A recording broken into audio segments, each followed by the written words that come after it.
Senate Joint Memorial 2, urging Congress to amend 13th Amendment to the United States Constitution to omit clause accepting criminal punishment. Recognize Senator Rob Wagner. Thank you, Mr. President. Colleagues, I rise today to urge your aye vote on Senate Joint Memorial 2. SJM 2 comes to you from the Senate Judiciary and Ballot Measure 10 Implementation Committee. The memorial urges Congress to amend the 13th Amendment to the United States Constitution by removing the clause that allows for slavery or involuntary servitude as a criminal punishment. Many of us have learned, and many students continue to learn, that the 13th Amendment ended legalized slavery in the United States upon its adoption in December of 1865. Tragically, it did not. The text of the 13th Amendment reads, quote, "Neither slavery nor involuntary servitude, except as a punishment for crime whereof the party shall have been duly convicted, shall exist within the United States or any place subject to their jurisdiction." In the decades that followed the adoption of the amendment, millions of Black Americans and people of color were disproportionately incarcerated and functionally re-enslaved, made to work involuntarily for meager, if any, compensation. 156 years later, our country is home to 5% of the world's total population, but 25% of the world's incarcerated population. The laws still allow for forced prison labor, and that must change. Like many of you, I am an avid student of the United States and Oregon's history and our constitutions. And as lawmakers, we have to learn to express a true and honest reading of our foundational documents so we can learn from, improve on, and make our nation and state better for everyone. Slavery or involuntary servitude in any form cannot continue to be allowed. This reprehensible remnant must be removed. To quote from the author Elizabeth Wilkerson from her book Caste, "Many people may rightly say, I had nothing to do with this and how it all started. I have nothing to do with the sins of the past. And yes, not one of us was here when the house was built. Our immediate ancestors may have had nothing to do with it, but here we are, the current occupants of the property with stress cracks and bowed walls and fissures built into the foundations. We are the heirs to whatever is right or wrong with it. It is our responsibility now to repair our foundational documents." Finally, colleagues, passing this bill and the other resolutions for consideration today will be a meaningful step in the continuing effort to undo the harms of racism and inhumane practices across this country and ensure that practices are not perpetuated into the future. Passing this bill will signal that Oregon is ready to support efforts currently underway in Congress to remove the punishment clause from the 13th Amendment. I want to thank U.S. Senator Jeff Merkley for leading the legislative charge to address this historic failing. And it is only through an actively anti-racist frame that we can confront the persistent truths of racial inequality and aspire to be that more perfect union. Colleagues, I urge an aye vote on SJM 2 today. Discussion. Recognize Senator James Manning, Jr. Thank you, Mr. President. First, Mr. President, I would thank the carrier of this important joint memorial. This is really a foundational document as to the pulse of our nation. Earlier today, the good senator from Portland brought out some things that really struck me personally at heart. I did see a video of a U.S. Army lieutenant, active duty, that was pepper sprayed, pulled from his vehicle, slammed to the ground under the pretense that they didn't see a tag in the back of his window, even after he identified himself. That sickened me to my stomach. And when the good senator said that black men are looked at upon being scary, colleagues, I hope that I don't look scary to you. I don't try to. Maybe I might look a little strange, you know, no hair. This bill, this resolution is really important because under the 13th Amendment to the Constitution, that one, except as punishment for crimes, created what was called black codes, which means that any African American walking down the street could be accused of something and immediately sent to prison. This bill does not address activities in the prison. As a former prison corrections officer, I do know that having job opportunities for inmates while they're there doing their time is a good way to pass their time. Not only that, is that they had libraries where they can read. Some have even become attorneys and gone on to do great things stuff by a reset. So it's not about the work that's being done for us, it is the system that put them in that situation, and all too often they're being used as slave laborers. Recently, there have been a string of southern states that have did away with that practice. Louisiana was a big producer of that. You know, we used to hear about the chain gangs, the road gangs, people out there working until their backs wore out, and then they were put out. Then they were put to death because they became no more value. Getting sent to life sentences under this, except as punishment. So, this part of the 13th Amendment should have stopped, ended with the abolishment of slavery, period. This is about taking out this one critical piece because it exists today and it can continue today because it's still in the law. Colleagues, I urge you, and I will be bringing one later on, and I won't have to talk about this in depth. But this is really important. So people today that are not or have not had a hand in it, I agree with that, but it is the system that we're looking at to correct, the system, not individual people. And I'm hoping, colleagues, that we can all understand that. It's the system. It's the except as punishment clause as part of the 13th Amendment. That is what's at the heart of this memorial. And I'm hoping that that's how we will all look at it. Not as to what goes on once a person's in prison. We can deal with that later. There are bills for that. This is to correct an injustice that was put in our United States. By the way, when it was written and done, it was right after the war. And there were a number of southern states that were making billions of dollars off of slave labor. And in order for them to do that, they had to lock up more black people.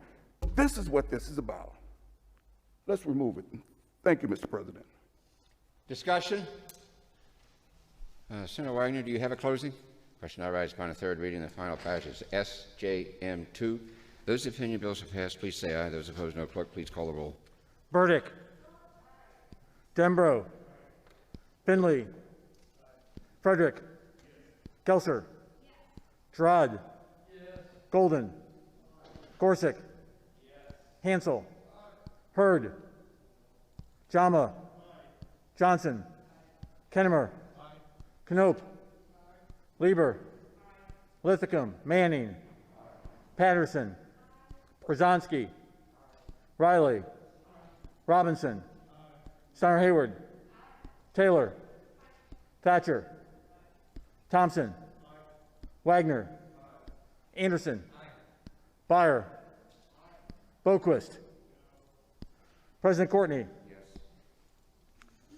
Excused, Lithicum. Voting no. Boquist and Hurd. 27 aye. SJM 2, having received a constitutional majority, is declared passed. Clerk will read the bill. Senate Joint Memorial 4, urging Congress to enact legislation to begin process of implementing reparations for African Americans based on slavery and discrimination. Recognize Senator Frederick. President, colleagues, I ask that you support Senate Joint Memorial Resolution number 4, which supports H.R. 40, which is in Congress. It is a simple issue in some ways. What we are talking about is the need for the country to look at the impact of the history of racism from its beginning and how it affected African Americans who are here now. While some believe that racism was limited to the Southern Confederate states, I know those states, and I know that overt racism personally. I remember white and colored water fountains. I was physically attacked for calling for the ability to vote. Or when I was one of 8 desegregating O'Keefe High School in Atlanta, my classmates showed off their junior Ku Klux Klan cards and attacked me for not standing and singing Dixie in the Friday football pep rallies. Some dismiss racism as a simplistic bit of history, a cartoon of the real issues, dismissing it by saying, "I don't see color," or quoting Dr. King's content of character line without acknowledging that he also said something earlier in the speech, which was, and I quote, "When the architects of our republic wrote the magnificent words of the Constitution and the Declaration of Independence, they were signing a promissory note to which every American was to fall heir. This note was the promise that all men, yes, black men as well as white men, would be guaranteed the unalienable rights of life, liberty, and the pursuit of happiness. It is obvious today that America has defaulted on this promissory note insofar as her citizens of color are concerned. Instead of honoring this sacred obligation, America has given the Negro people a bad check, a check which has come back marked insufficient funds. But we refuse to believe that the Bank of Justice is bankrupt. We refuse to believe that there are insufficient funds in the great vaults of opportunity of this nation. And so we have come to cash this check, a check that will give us upon demand the riches of freedom and the security of justice," end quote. In Oregon, at the beginning of our state, they decided whether it was going to be a free state or not. They chose not to have slaves and to outlaw people of color in the Oregon Constitution. The result is that all those folks who came as homesteaders, those wagon trains that came across the Oregon Trail, sometimes headed by black mountain men and others, found that they could not stay in the state of Oregon. 2 of the black wagon train leaders started the cities of Chehalis and Centralia, Washington. And there's the northeast Oregon black town of Maxville, the lynching in Coos Bay that was memorialized just a year ago, black businesses harassed in Eugene, famous black entertainers told they could sing in Salem, but they could not stay in Salem hotels. It includes Medford police telling me in 2 separate years that my kind was not allowed to stay in town after sundown. My friend, the senator from Eastern Oregon, knows the stories about the black cowboys like the famous George Fletcher, who had to live in Washington but came down and competed and won the Pendleton Roundup, but was not given the grand prize. The Roundup audience, however, passed the hat and gave him more money than the grand prize.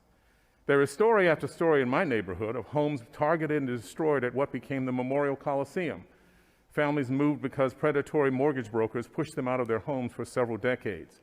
That mortgage fraud and flipping of houses continues to this day. And of course, a lot of it goes back to things like the Vanport flood, the I-5 corridor, eliminating black businesses in the Emmanuel Hospital site. Empty lots still there after more than 50 years. All of these are examples that black families speak about at family gatherings, Thanksgiving, Christmas, homegoing ceremonies. The Portland City Council, in an attempt to deal with the urban renewal or black removal around the Memorial Coliseum, decided to declare that clawfoot bathtubs were too ancient, so they qualified the house as derelict. The city took over the homes at pennies on the dollar. The City Council of Portland also called the Urban League president in to tell him to get those essential black workers to leave. When he refused and they didn't leave, they set up new real estate redlining and destroyed what they could of the black community that was beginning to thrive. The legacy of African Americans in the state of Oregon meant that being unable to have homes to create wealth as collateral for higher education, for business, for health care. The disparities in the justice system are now legendary. All of these things are part of the legacy of just this state. This memorial is an approach to say, okay, let's acknowledge that and figure out how we respond, how we do something about it. I don't expect that this will cover all the problems, but I think it's high time for us to acknowledge the problems and figure out a way to deal with compensation for those problems, something that is not just a subtle or a sideways compensation. The flippant comment that I often receive when I bring this up is around the rhetoric. You've heard it already today. Slavery was over after the Civil War. Get over it. But some in the South, North, and West are still fighting the Civil War, as evidenced by the Confederate battle flag in our nation's capital. And let me be as clear as I can. African Americans without direct, stable financial compensation built this country.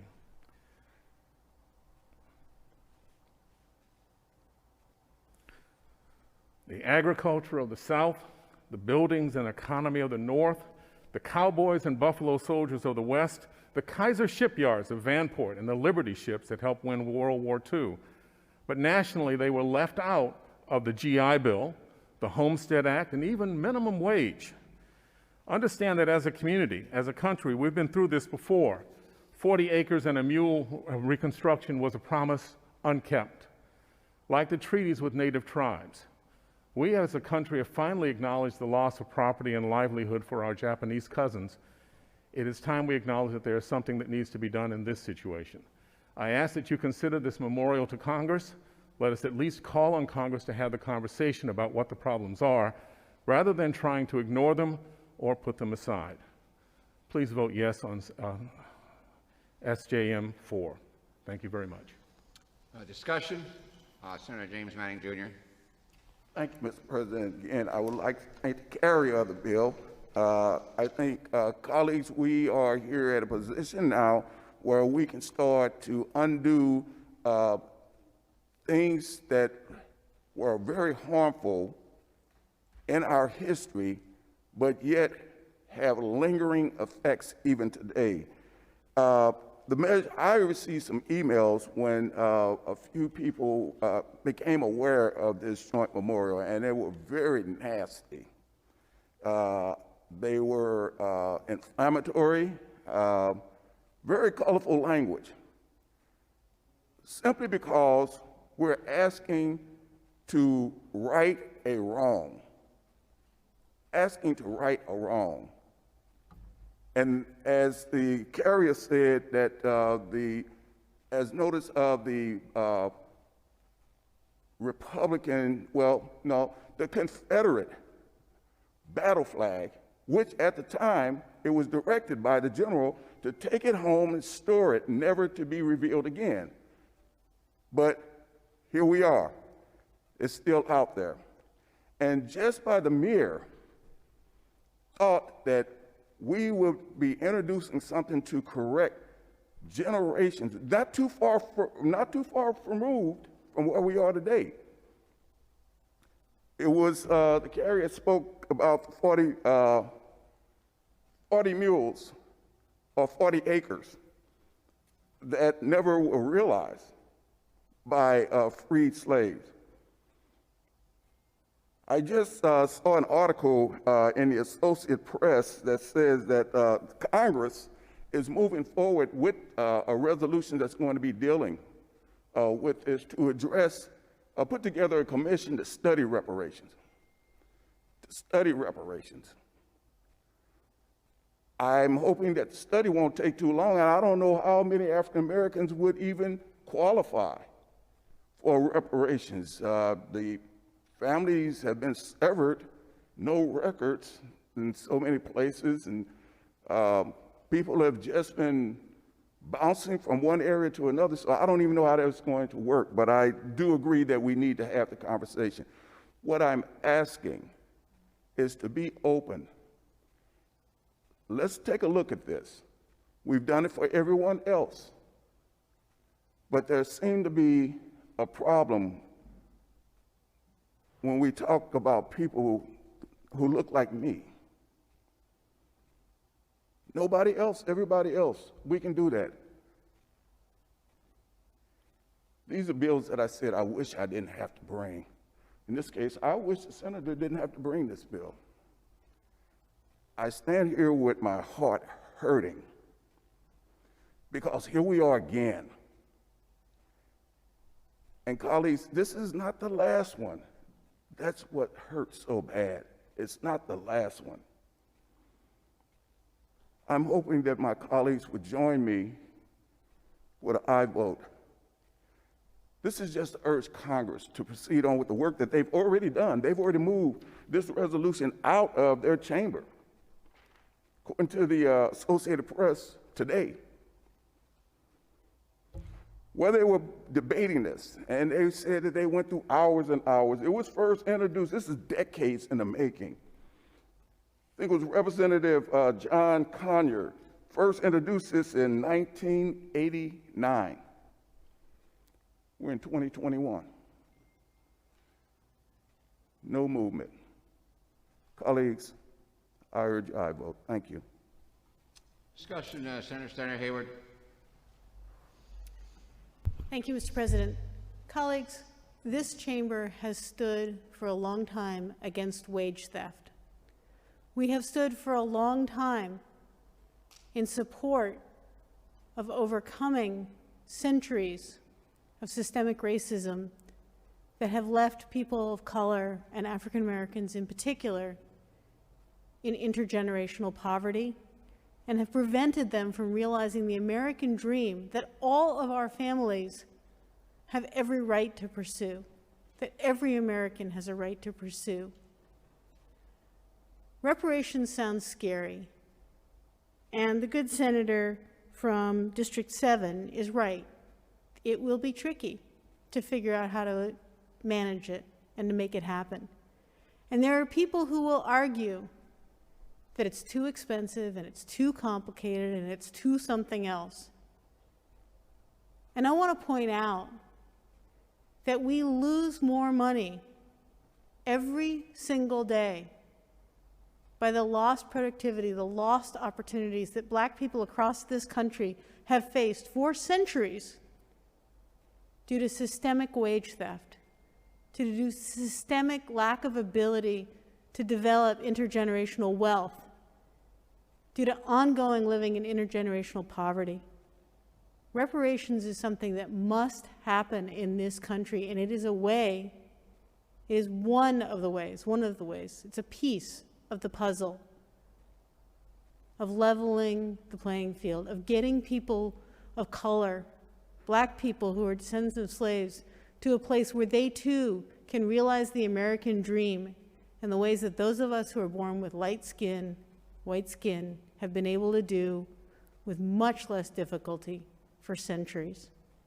I too urge your aye vote to support this important resolution. Discussion, Senator Hansell. Thank you, Mr. President. I had not planned to say anything on this, but I was moved by some of the previous speakers.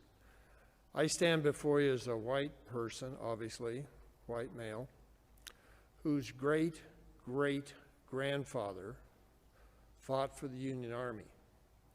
He was from Missouri. He was a Union, fought for the Union. He was married and he had 3 boys. And he was killed for fighting as a soldier to free the slaves, and gave his life for the cause, leaving behind a family that was nearly destitute. My great-grandfather, Wood Johnson, was one of his boys. So I'm a descendant of someone who paid the ultimate price for in the Civil War. I am opposed to racism. I'm opposed to every type of ugliness that it presents, regardless of a person's color or whatever reason it is. But I still have some issues or some concerns with this bill.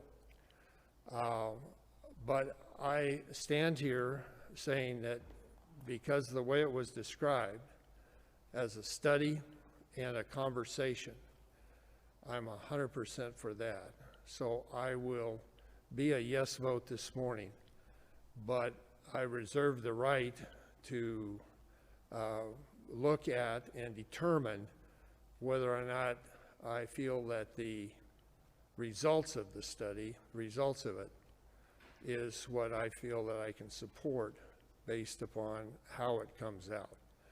But I certainly am moved by the speakers before that we need to have that conversation and we need to have that discussion. and that study, and that's what this SJR is encouraging people to do. So I will be a yes vote on this bill. Further discussion? Senator Golden. Thank you, Mr. President. I just want to reinforce the last remarks we heard and emphasize that what this resolution calls for is a study. And I say that because I actually think there is broad agreement across Oregon, across the country, not universal agreement, broad agreement, pardon me, that the history that we've heard described and that we know about has very real implications today and has created inequities that none of us appreciate. I think when reparations come up as a topic and there is pushback, skepticism, it has to do with conclusions about what specifically the solution will be. Are you saying white people are going to give lots of money to people of color? What's going on here? And that sort of stalls the conversation. And what's advocated here, as the good senator pointed out, is a study, is support of the notion that a good, disciplined, thoughtful conversation is needed. And I would submit on behalf of my constituents that virtually everyone would agree or support that premise. Thank you. Discussion? Senator Frederick, do you have a closing? Thank you, Mr. President. Thank you, colleagues, for considering this.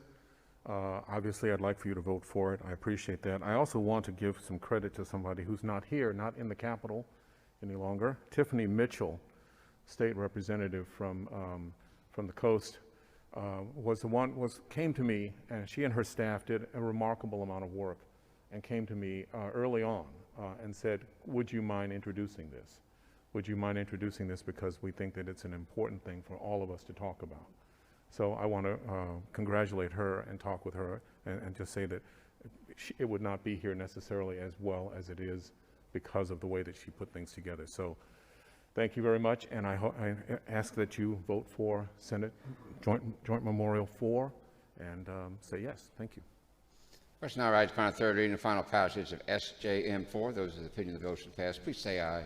And those opposed, no. Clerk, please call the roll. Dembro. Finley. Frederick. Gelser. Gerard. Golden. Gorsuch. Hansell. Hurd. Jama. Johnson. Kennemer.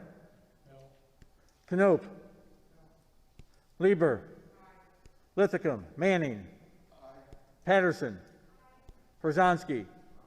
Riley. Robinson. Steiner-Hayward. Taylor. Thatcher. Thompson. Wagner. Anderson. Byer. Boquist. Burdick. President Courtney. Excused, Lithicum. Voting no, Boquist, Finley, Gerard, Hurd, Kennemer, Knope, Robinson, Thatcher, and Thompson. 20 aye. SJM 4 have received a constitutional majority. It's declared passed. Clerk will read the bill. Senate Joint Resolution 10, proposing amendment to Oregon Constitution relating to slavery and involuntary servitude.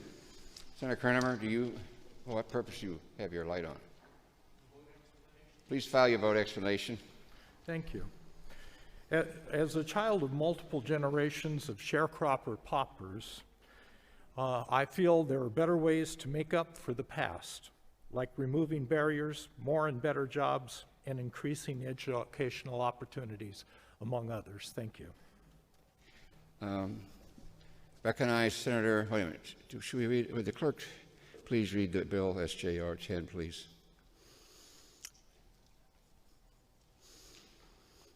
Senate Joint Resolution 10, proposing amendment to Oregon Constitution relating to slavery and involuntary servitude. Recognize Senator James Manning, Jr. Thank you, Mr. President. Colleagues, SJR 10 is aligned with Senate Joint Memorial 2 that was read earlier. I just want to briefly read to you what it says. Oregon statute says, Section 34, Article 1 of the Oregon Constitution states, there shall be neither slavery nor involuntary servitude in the state otherwise than a punishment for a crime whereof the party shall have been duly convicted. This mirrors the exact same language as we passed the bill earlier. I'm hoping that we can all agree, and I urge your aye vote. What it does is that it removes language from Oregon State's Constitution. Thank you. Discussion. Senator Wagner. Thank you, Mr. President. Permission to read from printed material, please. Without objection, please feel free to do so. Thank you, Mr. President and colleagues. I just wanted to read a few lines from a book on Oregon history by a former state representative, Tom Marsh, about the mindset of Oregonians from a century ago. From page 124, Caspar Kubli was one of Oregon's most influential politicians. A shrewd optimist, he was very successful in exploiting fears and bigotry. When a resurrected Ku Klux Klan made a grab for power in 1922, Caspar K. Kubli, initials KKK, was issued Klan membership card number 1. In 1923, Kubli was elected Speaker of the Oregon House. We can say that that was a long time ago, that mindsets have changed. However, in Oregon, it wasn't until a ballot measure in 2002 that much of the racist language was officially removed from Oregon's Constitution. Yet when asked the question about removing this odious stain from our past, 352,000 Oregonians voted no. As I alluded to earlier and will reiterate again, we have a moral responsibility to ensure that our most important governing documents reflect our true values. I urge your support for SJR 10 so that Oregonians can once again vote to remove a harmful vestige of racism and inhumanity from our state constitution. And Mr. President, to close on this, we've seen this language before. It was introduced in 2019. It was Senate Joint Resolution 24 at that time, and it was introduced by a legend of this body. Somebody who was born in Topeka, Kansas in 1937 on April 15th, today, who moved to Vanport at the age of 6, and who sat in that desk right over there, who served this august body, is an absolute legend in the history and the annals of the Oregon State Senate. It is State Senator Jackie Winters' birthday today. This was legislation that she introduced 2 years ago. This afternoon, in the Senate Rules Committee, we'll be considering a resolution to honor the life and legacy of Senator Winters. I would hope that all of us today can join in support of this language that she introduced 2 years ago, and please join me in voting aye today. Discussion? Senator Manning, do you have a closing? The question now rises upon the third reading and final passage, SJR 10. Those opinion bills are passed, please say aye. Those opposed, no. Clerk, please call the roll. Finley. Frederick. Gelser. Gerard. Golden. Gorsuch. Hansell. Hurd. Jama. Johnson. Kennemer. Knope. Lieber. Lithicum. Manning. Patterson. Brzezinski. Riley. Robinson. Steiner-Hayward. Taylor. Thatcher. Thompson. Wagner. Anderson. Byer. Boquist. Burdick. Dembro. President Courtney. Yes. Excused, Lithicum. Voting no, Boquist and Hurd, 27 aye. SJR 10, having received a constitutional charge, declared passed. Clerk will read